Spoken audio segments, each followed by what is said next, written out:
स्वागत है दोस्तों आपका हमारे इस चैनल पर। दोस्तों जैसा कि आप सभी को पता है कि बुध के दिन भारत के बड़े बिजनेसमैन रतन टाटा का निधन यानी कि इंतकाल हो चुका है। इसको लेकर मौलाना सज्जद नोमानी साहब की मुलाकात का एक बयान सोशल मीडिया पर काफी ज्यादा वायरल हो रहा है। आइए देखते हैं वो बयान जिसमें मौलाना सज्जद नोमानी साहब ने रतन टाटा की मुलाकात का किस्सा सुनाया है। आइए देख लेते हैं। आज दुनिया में पैसे बहुत बढ़ गए हैं, लेकिन बरकत है? बरकत? हर शख्स रो रहा है, हर शख्स परेशान है, अजीब हालत है। एक बार जहाज में बैठा मैं, मुझे किसी जगह अचानक जाना पड़ा, तो मैं एयरपोर्ट पहुंचा। मेरे पास पहले से टिकट नहीं था, लेकिन फौरी तौर पर मुझे बुलाया गया कि आपका आना ज़रूरी है। तो मैं पहुंचा। कौन सी फ़्लाइट सबसे पहले मिल सकती है? लोगों ने कहा ये मिल सकती है, लेकिन इसमें सिर्फ फर्स्ट क्लास का टिकट बचा है, बाकी पूरा जहाज़ फुल है। मैंने अपने मेज़बानों को फ़ोन करके कहा कि भाई अगर इसी वक्त आना ज़रूरी है तो फिर बिज़नेस क्लास का, फर्स्ट क्लास का टिकट लेना पड़ेगा। उन्होंने कहा आप बिल्कुल फिक्र न करें, आप उसी टिकट से आएँ, आपका होना ज़रूरी है। मैं वो टिकट लेकर और वक्त पर जहाज में सवार हूं।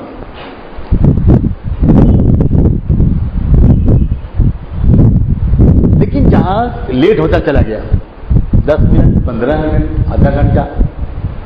अब मुझे तो जल्दी पहुंचना था, मुझे उलझन होने लगी कि ये क्या हुआ। और कोई ऐलान भी नहीं कर रहे। जहाज में आमतौर पर अगर किसी वजह से ताखीर होती है तो वो ऐलान करके बता देते हैं कि फला वजह से ज़रा देर लग रही है, मुसाफिर लोग ज़रा माफ़ करें और बर्दाश्त करें। लेकिन कोई ऐलान भी नहीं करे। तो जहाज के अमले के एक नौजवान लड़के से मैंने पूछा,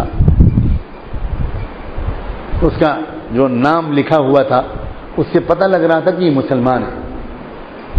तो मैंने उसको बुलाया, मैंने कहा भाई ये फ्लाइट क्यों लेट हो रही है?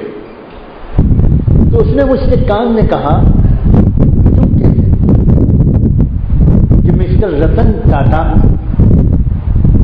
आने वाले हैं और उनका जो प्राइवेट जहाज है वो ख़राब हो गया है, जो उनका ज़ाती जहाज है, और उनको पहुंचना है। तो उनका फ़ोन आया है कि ज़रा मेरा इंतज़ार करें, मैं आ रहा हूं। तो रतन टाटा, वमा अदरा का मा रतन टाटा, दुनिया के चंद मालदारों में से एक। तो रतन टाटा का इंतज़ार हो रहा है, ये उसने मुझसे चुपके से कहा। खैर 15-20 मिनट के बाद वो आ गए।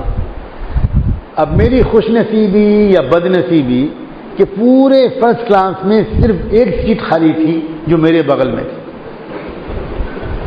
उनको यहीं पर बिठाया गया। मैंने महसूस किया कि शराब के नशे में है वो। खैर, लेकिन मेरा दिल चाहता था कि मैं कुछ बात करूं उनसे। अल्लाह ने एक मौका दिया है तो मैं किसी तरह पैगाम पहुंचाऊं। तो मैंने उनसे कुछ बातचीत शुरू की, कुछ तारुफ हुआ। तो जब मैंने उनको मिस्टर रतन कहकर पुकारा, वो तो इंग्लिश ही बोल सकते हैं, तो वो चौंके कि मैं उनको पहचानता हूं।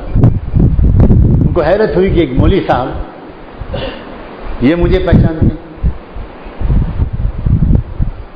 तो मैंने उनसे अंग्रेजी में बात की और मैंने उनसे पूछा, ये बताएं मिस्टर रतन, आप तो दुनिया के शायद सबसे ज्यादा खुश आदमी होंगे।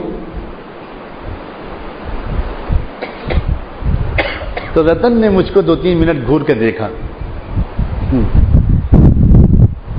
कहने का मिस्टर नोमानी, मैंने अपना कार्ड दिया था उनको, मिस्टर नोमानी, और किसी टॉपिक पर बात नहीं कर सकते हम लोग, ये जवाब दिया। Can't to find out any other topic, क्या हम किसी और मौजू पर बात नहीं कर सकते? मैंने कहा मिस्टर रतन, आपका नाम हम सुन रहे हैं 10-20 साल से, और पिछले चंद सालों में तो बार बार तस्करा आया है आपका, क्योंकि आप शायद दुनिया के तीसरे चौथे मालदार आदमियों में से एक हैं। तो इसलिए میں آپ سے صرف اتنا جاننا چاہتا ہوں کہ دنیا کے سب سے خوش آدمی ہوں گے تو آپ ذرا بتائیے نا اس بارے میں. تو رتن بولے نعمانی صاحب پلیز اگر اور کوئی بات نہیں کر سکتے تو مجھے آرام کرنے دیجیے, میرے دل کے تاروں کو مت چھیڑیے.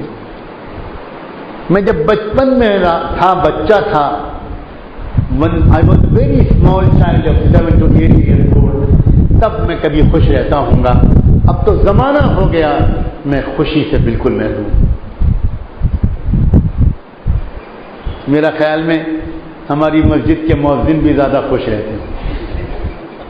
دوستوں دیکھا آپ نے کس طریقے سے مولانا سجاد نعمانی صاحب نے رتن ٹاٹا سے بات چیت کی تھی. آپ کو بتا دیں کہ جو جتنا زیادہ امیر ہوتا ہے اس کی زندگی اتنی ہی زیادہ کٹھن ہوتی ہے.